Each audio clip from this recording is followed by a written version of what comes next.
देखो आज हम प्रोटॉन पंप इनहिबिटर जैसे पेंटाप्रोजोल है इसके बारे में पढ़ेंगे। तो इसका हम किस किस में यूज कर सकते हैं पेंटाप्रोजोल का। जैसे जीईआरडी यानी गैस्ट्रो इसोफेजियल रिफ्लेक्स डिजीज, इसमें क्या होता है, जैसे मान लो कोई व्यक्ति आपके पास आया और वो बताता है कि मुझे तेजाब बहुत ज्यादा बनता है, या जैसे मैंने खाना खाया तो सीने पे जलन पड़ने लगती है, ठीक है, या खट्टी डकारें आती हैं, मुंह से पानी आना, इस तरह से। तो या मुंह में बार बार छाले बन जाते हैं यानी कि एसिड की वजह से, तो इसको क्या बोलते हैं, जीईआरडी बोलते हैं, गैस्ट्रो इसोफेजियल रिफ्लेक्स डिजीज।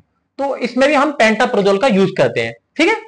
और एरोसिव इसोफेजाइटिस ये क्या होती है, जैसे सांस की नली है उसमें क्या हो, जो तेजाब बनने आए यानी कि एसिड, उसकी वजह से कहता है इसोफेजस में कहता है घाव बन जाते हैं। तो इसको हम बोलते हैं एरोसिव इसोफेजाइटिस बोलते हैं।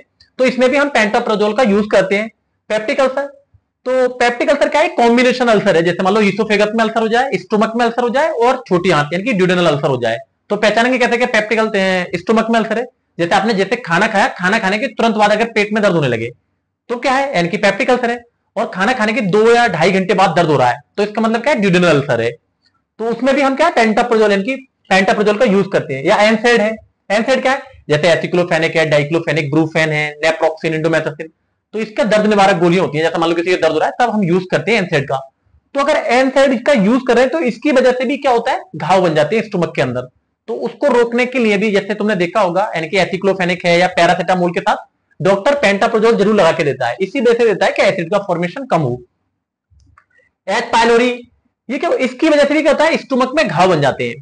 तो इसको मारने के लिए, ये क्या एक बैक्टीरिया है, तो बैक्टीरिया को मारने के लिए हम एंटीबायोटिक यूज करते हैं। तो ट्रिपल थेरेपी होती, जैसे क्लेरिथ्रोमाइसिन है, एमोक्सिलिन, एमोक्सिलिन ना यूज करके मेट्रोनिडाजोल यूज करते हैं। और इन दो के साथ में हम पेंटाप्रोजोल भी यूज करते हैं, ठीक है, समझ में आ गया। तो इस स्थिति में हम पेंटाप्रोजोल का यूज करेंगे।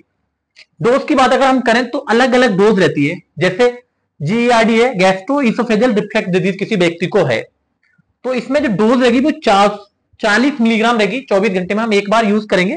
लगभग कितने दिन तक, 4 से 8 वीक तक हम इसका यूज करेंगे।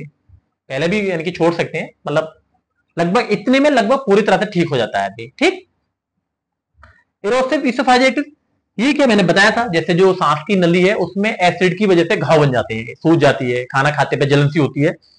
तो इस कंडीशन में भी हम क्या करते हैं, इसकी जो डोज रहेगी वो कितनी रहेगी, 40 मिलीग्राम रहेगी। 24 घंटे में हम एक बार यूज करेंगे, लगभग कितने, 1 वीक तक, यानी कि 8 सप्ताह तक हम इसका यूज करते हैं। या मान लो एच पाइलोरी की वजह से क्या हुआ, स्टोमक में घाव बन गए, ठीक है। तो इसको मारने के लिए भी हम, ऐसा तो नहीं है एच पाइलोरी को तो नहीं मारेगा ये, यानी कि पेंटाप्रोजोल, लेकिन साथ में जब थेरेपी चलती है तो साथ में पेंटाप्रोजोल हम लगा के देते हैं। कौन कौन सी ड्रग्स हम यूज करते हैं, क्लैरिथ्रोमाइसिन है, एमोक्सिलिन यूज कर सकते हैं, एमोक्सिलिन यूज में करके मेट्रोनिडाजोल